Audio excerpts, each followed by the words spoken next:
Hello friends, इस topic में हम रेशियो एनालिसिस के अगले टॉपिक को पढ़ेंगे। तो ये टॉपिक होगा, इसमें आप एक्टिविटी रेशियोज़ को डिस्कस करोगे डिटेल में। एक्टिविटी रेशियोज़ है क्या, तो इसके दूसरे नाम कुछ और नाम भी हैं, जैसे कि current asset movement ratio, efficiency ratios, asset management ratio और टर्नओवर रेशियोज़।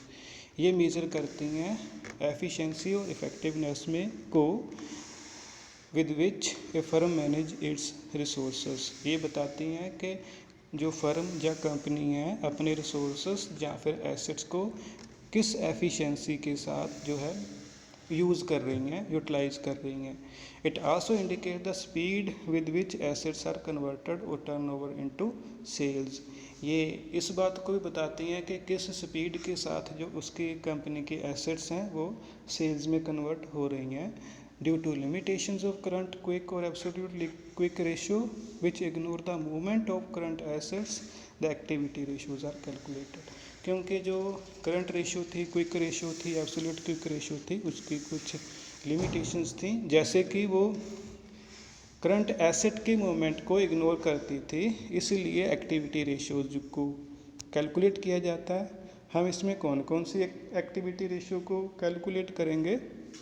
पहली है inventory turnover ratio, second debtor turnover ratio, third fix asset turnover ratio, fourth creditor turnover ratio, fifth जो है total asset turnover ratio, sixth जो है working capital turnover ratio और आखिरी है पेएबल टर्नओवर रेशियो। सबसे पहले है इन्वेंट्री या फिर स्टॉक टर्नओवर रेशियो। ये बताती है कि एक सर्टेन पीरियड के बीच कितनी बार जो है स्टॉक टर्नओवर हुआ या कन्वर्ट हुआ। ये मैनेजमेंट की जो है एफिशिएंसी को मेज़र करने में मदद करता है। वो एफिशिएंसी के कितनी एफिशिएंटली जो है मैनेजमेंट अपनी इन्वेंट्री को मैनेज कर रही है या हैंडल कर रही है। It helps to maintain sufficient stock of inventories. ये जो रेशियो है ये स्टॉक या इन्वेंट्री के सफिशिएंट भंडार को मेंटेन करने में मदद करती है। And also shows how frequently stock has been disposed of. और बताती है किस स्पीड के साथ जो स्टॉक है वो डिस्पोज ऑफ हो रहा है, मतलब बिक रहा है या फिर फिनिश गुड्स में कन्वर्ट हो रहा है। तो इसका फॉर्मूला है cost of goods sold divided by average inventory at cost. But अगर आपको कॉस्ट ऑफ गुड्स सोल्ड नहीं दी गई तो आप दूसरा फार्मूला यूज़ कर सकते हो, net sales divided by average inventory at cost या फिर average inventory at selling prices. तो एवरेज इन्वेंट्री को आपने कैसे कैलकुलेट करना है, आप ओपनिंग स्टॉक ऑफ इन्वेंट्री को प्लस करो क्लोजिंग स्टॉक ऑफ इन्वेंट्री के साथ, डिवाइड कर दो 2 के साथ, ये आपका एवरेज इन्वेंट्री होगा। तो नेक्स्ट है इन्वेंट्री कन्वर्शन पीरियड। तो ये शो करता है कि जो स्टॉक है वो क्लियर होने में कितना टाइम लेता है। इसको कैलकुलेट किया जाता है डेज़ इन ए ईयर, मतलब 365 को डिवाइड कर दो आप जो पीछे आपने स्टॉक टर्नओवर रेशियो को कैलकुलेट किया है। इंटरप्रिटेशन, इसका अर्थ क्या है। High stock turnover ratio shows the efficient management. तो अगर आपकी स्टॉक टर्नओवर रेशियो जो है वो हाई है तो इसका मतलब ये होगा कि मैनेजमेंट जो है वो एफिशिएंट है और जो स्टॉक है वो फ्रीक्वेंटली सेल हो रहा है। और अगर फ्रीक्वेंटली आपका स्टॉक बिक रहा है तो आपको इन्वेंट्री के लिए कम पैसे की ज़रूरत पड़ेगी। Low this ratio shows the poor quality of goods. अगर ये रेशियो लो है तो इसका मतलब ये है कि आपका जो स्टॉक है बिक नहीं रहा, क्योंकि गुड्स की क्वालिटी अच्छी नहीं है, बिजनेस डल चल रहा है, या फिर आपने स्टॉक में ओवर इन्वेस्टमेंट की है, या फिर आपने स्टॉक को जो है वो अकोमुलेट करके रखा हुआ है, इकट्ठा करके रखा हुआ है। बट ज़्यादा हाई या ज़्यादा कम स्टॉक टर्नओवर रेशियो जो है वो अच्छी नहीं मानी जाती, क्योंकि अगर आपने स्टॉक टर्नओवर रेशियो बहुत ज़्यादा हाई रखी है तो इसका मतलब ये होगा कि आप गुड्स के बहुत लो लेवल को मेंटेन करके रखते हो, आप अपने पास बहुत कम स्टॉक को रखते हो, जिसके चलते आपको ज़्यादा मुनाफा नहीं होगा। और दूसरा इसका रीज़न ये भी हो सकता है कि आप स्टॉक को जल्दी से जल्दी निकालने के लिए कस्टमर्स को ज़्यादा डिस्काउंट दे रहे हो या फिर कम कीमत पे अपनी गुड्स को बेच रहे हो। दोनों स्थितियों में आप अपने प्रॉफिट को कम कर रहे हो और ये अच्छी बात नहीं है।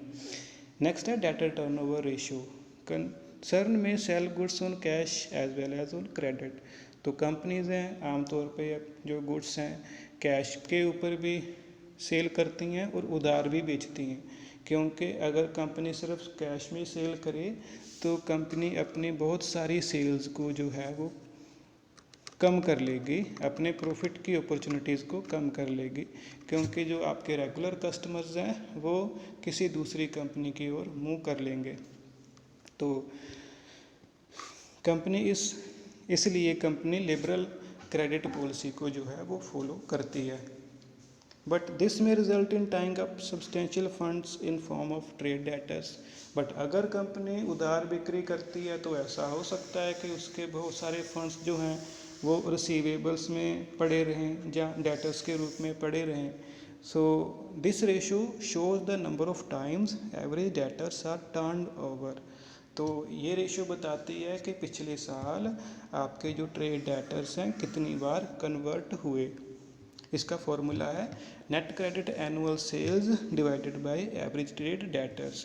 तो एवरेज ट्रेड डेटर्स अगर ना दिए गए हों, मतलब ओपनिंग और क्लोजिंग डेटर्स ना दिए गए हों, तो आप दूसरा फॉर्मूला यूज़ कर सकते हो, net sale divided bye debtors. Next है डेटर्स टर्नओवर रेशियो का इंटरप्रिटेशन। अगर ये रेशियो हाई है तो इसका मतलब ये है कि मैनेजमेंट जो है वो एफिशिएंट है और वो कम समय में अपने डेटर से पैसा वसूल कर रही है।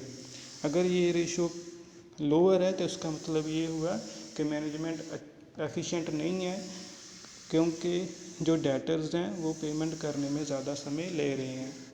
बट वेरी हाई रेशियो में imply firm's inability due to lack of resources to sell on credit. But अगर ये रेशियो बहुत ज़्यादा हाई है तो इसका मतलब ये है कि कंपनी उधार बिक्री कर ही कम रही है, क्योंकि कंपनी के पास रिसोर्सेज ही कम है। इसके चलते हुए कंपनी अपनी बहुत सब्सटेंशियल जो सेल्स है उससे भी गंवा लेगी और अपने बहुत बड़े हिस्से के प्रॉफिट को भी गंवा लेगी। इसका कोई रूल ऑफ थंब नहीं है। कंपनी अपनी ज़रूरत के अनुसार या अपने बिजनेस के नेचर के अनुसार डेटर्स टर्नओवर रेशियो को बेस्ट या वर्स्ट मान लेती हैं। मतलब कौन सी रेशियो बेस्ट होगी वो उनकी रिक्वायरमेंट के ऊपर डिपेंड करता है। इंडस्ट्री टू इंडस्ट्री ये अलग अलग हो सकता है। नेक्स्ट है एवरेज कलेक्शन पीरियड। इसका मतलब है कि कंपनी अपने डेटर से एवरेज कितने दिनों में पैसा वसूल कर लेती है। तो कंपनी का जो उद्देश्य होता है कि ये जो पीरियड है कम से कम हो। इसका फॉर्मूला है कि average day debtors divided by sales per day, या फिर sale per day is equal to net sale divided by number of working days. Interpretation, इसका इंटरप्रिटेशन क्या है?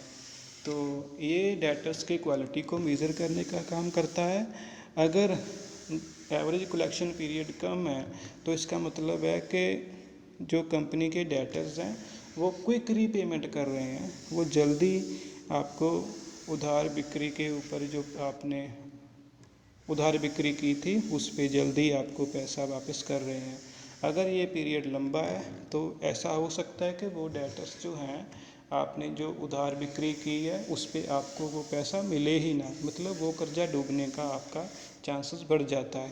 बट अगर ये पीरियड छोटा है तो इसका मतलब ये हुआ कि कंपनी कंजर्वेटिव पॉलिसी को फॉलो कर रही है, और ये दोनों स्थितियां जो है वो बुरी हैं कंपनी के लिए। नेक्स्ट है क्रेडिटर टर्नओवर रेशियो। कंपनी सिर्फ उधार वस्तुओं को बेचती नहीं है, बल्कि जो रॉ मटेरियल ये अपने सप्लायर से हासिल करती है उससे भी ये कभी कभी उधार करती रहती है।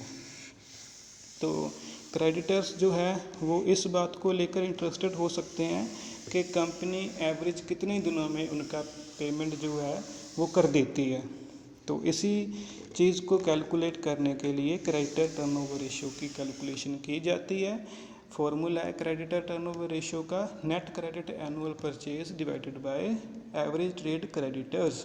ट्रेड क्रेडिटर्स का मतलब है क्रेडिटर्स प्लस बिल्स पेएबल।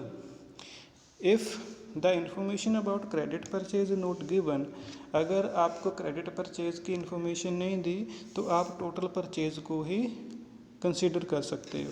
और अगर आपको ओपनिंग और क्लोजिंग ट्रेड क्रेडिटर्स नहीं दिए गए तो आपको जो बैलेंस क्रेडिटर्स का दिया है उसी को आप लिख सकते हो। तो average payment period is equal to average trade creditors divided by average daily purchases. तो एवरेज डेली परचेजेस का फॉर्मूला है annual purchase divided by number of working days. तो इसका इंटरप्रिटेशन,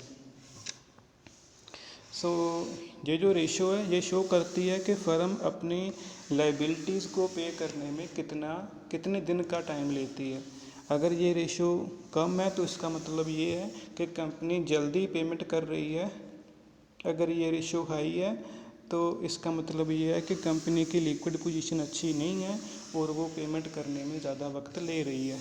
बट दूसरी ओर इसका इंटरप्रिटेशन ये भी हो सकता है कि अगर ये आपका एवरेज पेमेंट पीरियड जो है वो ज़्यादा है, हायर है, तो इसका मतलब ये है कि कंपनी को ज़्यादा समय मिल रहा है। बट अगर ज़्यादा समय मिल रहा है तो कंपनी को बाद में कम डिस्काउंट मिलेगा। नेक्स्ट है working capital turnover ratio. It indicate the number of time the working capital is turn over in the course of a year. ये बताती है कि पिछले साल जो है वर्किंग कैपिटल कितनी बार कन्वर्ट हुई।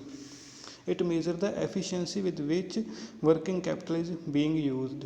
तो ये बताती है कि कंपनी में जो वर्किंग कैपिटल है वो किस एफिशिएंसी के साथ जो है वो यूज़ की जा रही है। अगर ये working capital turnover ratio high है तो इसका मतलब ये है कि वर्किंग कैपिटल को बड़ी एफिशिएंटली यूज़ किया जा रहा है। बट अगर ये लो है तो इसका मतलब ये है कि इसकी बर्बादी की जा रही है। This ratio can be use to make comparative and trend analysis. इस रेशियो को आप सेम इंडस्ट्री की फर्म्स की अलग अलग फर्म्स के बीच कंपैरेटिव एनालिसिस करने के लिए या ट्रेंड एनालिसिस करने के लिए यूज़ कर सकते हो। फॉर्मूला है cost of sale divided by average working capital. Average working capital is equal to opening working capital plus closing working capital divided by 2। Other ratios हैं जैसे कि एसेट टर्नओवर रेशियो। ये मेज़र करती है amount of revenue a company generate per rupee of asset. Asset की पर rupees के ऊपर कंपनी कितना रेवेन्यू कमा रही है, इस चीज़ को कैलकुलेट करती है एसेट टर्नओवर रेशियो। इसका फॉर्मूला है कि sales divided by total assets. तो ये बताती है कि कंपनी अपनी एसेट्स को से के पर्पज़ से कितनी एफिशिएंटली यूज़ कर रही है। मतलब कंपनी अपनी एसेट को कितनी एफिशिएंटली यूज़ कर रही है। तो फॉर्मूला है sale divided by total asset. Next है फिक्स एसेट टर्नओवर रेशियो। ये मेज़र करती है किस एफिशिएंसी के साथ कंपनी जो है कंपनी ने अपनी फिक्स एसेट में इन्वेस्टमेंट की हुई है और उस इन्वेस्टमेंट के ऊपर उसे कितनी रिटर्न हासिल हो रही है। It assess the ability of company to efficiently generate net sale from its machinery. और ये बताती है कि कंपनी अपनी फिक्स एसेट से कितनी एफिशिएंटली अपने प्रोडक्ट की सेल्स को जनरेट कर रही है। तो इसका फॉर्मूला है net sale divided by average net fixed assets. ये दोनों जो रेशियोज़ हैं वो हाई होनी चाहिए, तभी कंपनी की स्थिति अच्छी मानी जाएगी। तो ये था आपका लेक्चर। सो उम्मीद है आपको समझ में आया होगा। तो thank you so much, have a wonderful day. आप ज़्यादा जानकारी के लिए कल्याणी पब्लिक